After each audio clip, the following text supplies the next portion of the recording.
ஏய் மிது, அந்த காசை கொண்டு போய் கொடுத்துட்டியா? ஐயோ மறந்துட்டேன் மாமா. டேய் அதை கொண்டு போய் குடுறா, அவங்க பாத்துக்கிட்டு இருப்பாங்க. சச்சின் இந்த பேக் அங்க கொண்டு போ, அவங்க வந்து வாங்கிடுவாங்க. நான் கொண்டு போய் காசை கொடுத்துட்டு வரேன். என்னடா இவன் வர சொன்னா இன்னும் வந்துல? ஆமா பார்வையிட ஏற்கனவே டைம் ஆயிடுச்சு வேற. டேய் டேய் இது எங்க பேக்கா?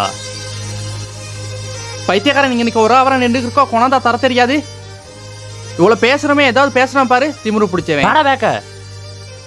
அண்ணா ஏன்டா அவன் திட்டுறீங்க? பேக் ஒன்று தராம வச்சிட்டு இருக்கான், பேசினாலும் பேசி தொலைறான்ல. அப்ப திட்டாம கொஞ்சம் வா. அண்ணா அவனால வாய் பேச முடியாதண்ணா. ஒருத்தவங்க பேசலடா அவங்க கெட்டவங்களா அண்ணா? அதுக்கு ஏதாவது காரணம் கூட இருக்கலாம் தானே. இனி சரி யாரையும் இப்படி பேசாதீங்க அண்ணா.